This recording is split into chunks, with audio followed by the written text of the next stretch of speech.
ऐसे mutual fund investor हैं जिनको इस गिरावट में लॉस देखने को मिल रहा है। कई ऐसे म्यूचुअल फंड इन्वेस्टर हैं जिनके प्रॉफिट में कमी देखने को मिला है। आज मैं इन्वेस्टर के सामने कुछ ऐसे पॉइंट्स लेके आया हूं जिससे इन्वेस्टर को काफ़ी ज़्यादा हेल्प मिलेगा। कई ऐसे इन्वेस्टर को यहाँ पे म्यूचुअल फंड में लॉस हो रहा है, वो यहाँ पे क्या डिसीजन ले सकते हैं, वो यहाँ पे क्या स्ट्रैटेजी बना सकते हैं। आपको अगर म्यूचुअल फंड में नुकसान हो रहा है तो ये वीडियो आपके लिए काफ़ी इंपॉर्टेंट होने वाला है। चलिए शुरुआत करते हैं। लेकिन आप में से बहुत ऐसे इन्वेस्टर हैं जिनको पोर्टफोलियो रिव्यू और डिज़ाइन को लेकर प्रॉब्लम है। आप व्हाट्सअप नंबर के थ्रू हमारे साथ जुड़ सकते हैं। स्क्रीन पे व्हाट्सअप नंबर के थ्रू आप कनेक्ट हो सकते हैं। सबसे पहले देखो, अगर आपको म्यूचुअल फंड में नुकसान देखने को मिल रहा है तो आपको ये आइडेंटिफाई करना पड़ेगा कि रीज़न क्या है उसके पीछे। क्या मार्केट में जो ये गिरावट है उसके चलते आपके म्यूचुअल फंड पोर्टफोलियो में गिरावट देखने को मिल रहा है, या कोई पर्टिकुलर फंड में गिरावट देखने को मिल रहा है, या फिर जो म्यूचुअल फंड आपने सेलेक्ट किया है उसका परफॉर्मेंस ही काफ़ी पुअर है, या फिर आपको ये देखना पड़ेगा कि आपने कोई गलत फंड का सिलेक्शन किया है उसके चलते नुकसान देखने को मिल रहा है। तो ये 3 पॉइंट को आपको आइडेंटिफाई करना है कि किस रीजन के चलते आपको नुकसान देखने को मिल रहा है। फर्स्ट पॉइंट कि मार्केट में जो गिरावट है उसके चलते नुकसान देखने को मिल रहा है, पुअर परफॉर्मेंस के चलते यहाँ पे नुकसान देखने को मिल रहा है, या फिर एक गलत फंड के सिलेक्शन के चलते आपको नुकसान देखने को मिल रहा है।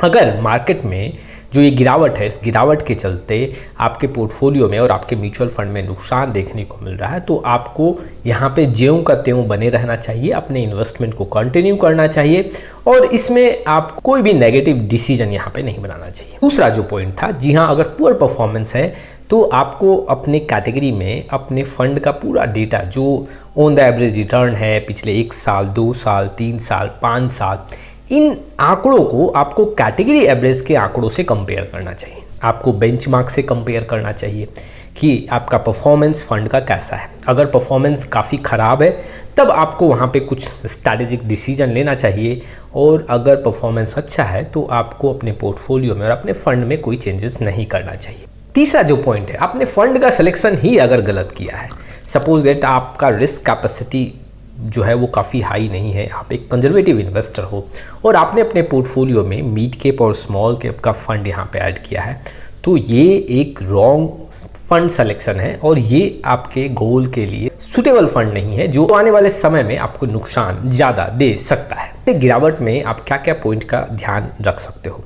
इस समय जो गिरावट देखने को मिल रहा है, इस गिरावट में पैनिक सिचुएशन में आके आपको यहाँ पे अपना म्यूचुअल फंड रिडीम नहीं करना और म्यूचुअल फंड बेचना नहीं है।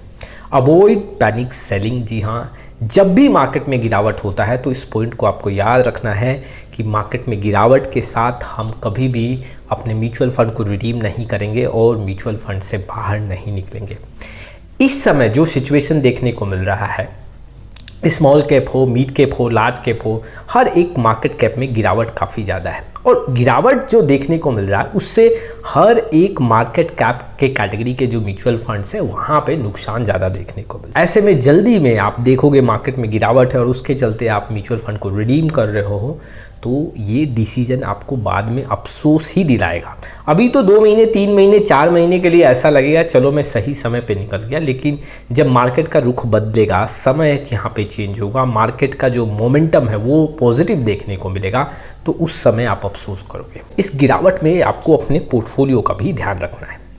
अगर गिरावट हो रहा है तो आप ये भी चेक करो कि हमारा जो पोर्टफोलियो का एलोकेशन है वो परफेक्ट एलोकेशन है या नहीं। रिस्क के अकॉर्डिंग आपका पोर्टफोलियो का जो एलोकेशन है वो सही डिसाइड है कि नहीं। उसके साथ ही साथ आपको डाइवर्सिफिकेशन का भी ध्यान रखना है।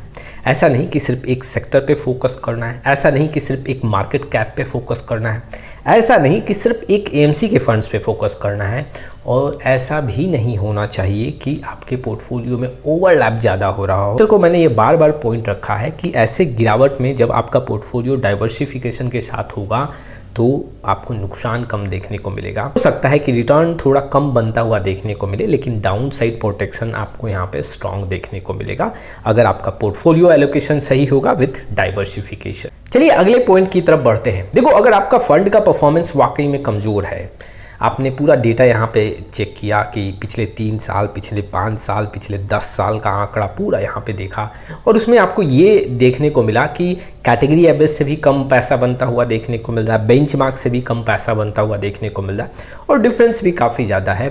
तो आपको वैसे फ़ंड को स्विच करना चाहिए, वैसे फ़ंड को आपको जो एक उस कैटेगरी में जो हाई कंसिस्टेंसी के साथ परफॉर्मेंस शो करा, वैसे फंड में अपना पैसा स्विच करना चाहिए। स्विचिंग के लिए आप STP का यहाँ पे टूल यूज कर सकते हो, सिस्टमेटिक ट्रांसफ़र प्लान।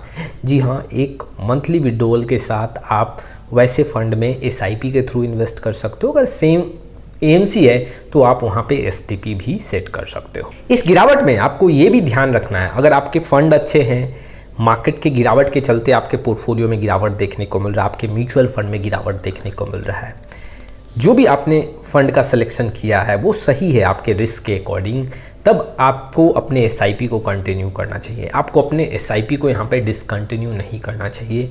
मैंने पहले भी कई बार इन्वेस्टर को बताया है वीडियो के माध्यम से कि जो भी इन्वेस्टर गिरावट में SIP करेंगे वो सबसे पहले नुकसान को कवर करेंगे।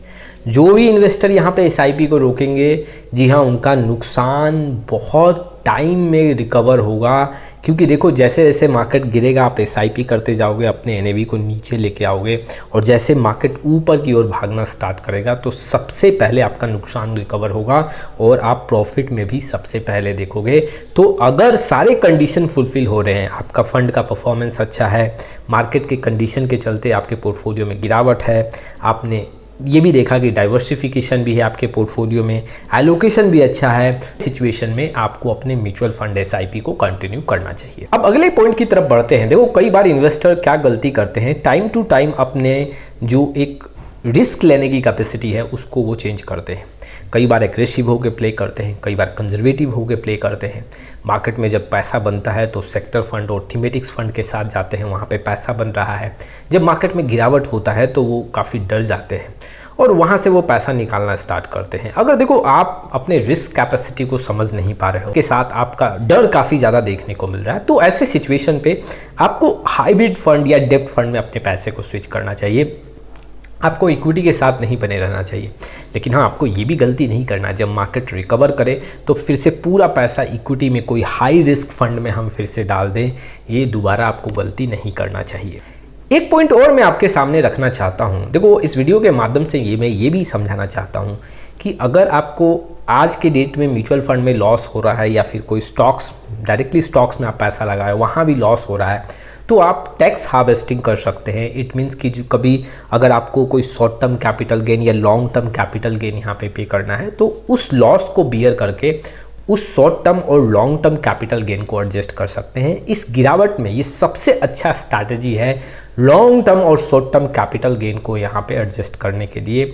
सपोज दैट कि आपको यहाँ पे 10,000 का लॉस हो रहा है और 10,000 का आपका यहाँ पे शॉर्ट टर्म कैपिटल गेन बन रहा है, तो आप वहाँ पे अपने म्यूचुअल फंड को रिडीम करके और वहाँ पे जो 10,000 का लॉस है उसको आप दिखा दोगे, तो वो आपका जो टैक्स है वो बच जाएगा। और फिर उसी म्यूचुअल फंड में, क्योंकि आपका वो परफेक्ट फंड है, उसमें आप री इन्वेस्ट कर दोगे तो सेम NAV का आपको वहाँ पे प्राइस मिल जाएगा। सिर्फ पहले लॉस दिख रहा था, अब वो आप वहाँ पे लॉस नहीं दिखेगा, लेकिन जो आपका टैक्स है वो वहाँ पे बच जाएगा। तो इस स्ट्रैटेजी से आप यहाँ पे टैक्स हार्वेस्टिंग भी कर सकते हैं। और बहुत ऐसे इन्वेस्टर हैं जिनको लॉन्ग टर्म कैपिटल गेन और शॉर्ट टर्म कैपिटल गेन यहाँ पे इस साल पे करना होगा, वो इस स्ट्रैटेजी का यूज कर सकते हैं। इतने पॉइंट रखें, अगर आप इसका ख्याल सही से रख दोगे, इन सारे पॉइंट्स को अपने पोर्टफोलियो में अप्लाई करोगे, तो आपका म्यूचुअल फंड परफेक्ट भी होगा और आपका जो डिसीजन मेकिंग पावर है वो भी स्ट्रांग होगा। इसके बावजूद अगर आपको समझ में नहीं आ रहा है कि यहाँ पे हमें क्या डिसीजन लेना चाहिए, तो आप किसी एक्सपर्ट से कांटेक्ट करें जो आपको बहुत अच्छा एडवाइस दे सके और आपके इन्वेस्टमेंट को स्ट्रांग बना सके। आप में से बहुत ऐसे इन्वेस्टर हैं जो चैनल पे पहली बार आए हैं, चैनल को सब्सक्राइब करें, इस वीडियो को लाइक करें और शेयर करना ना भूलें। फिर मिलेंगे एक नए वीडियो के साथ, तब तक के लिए जय हिंद, जय भारत।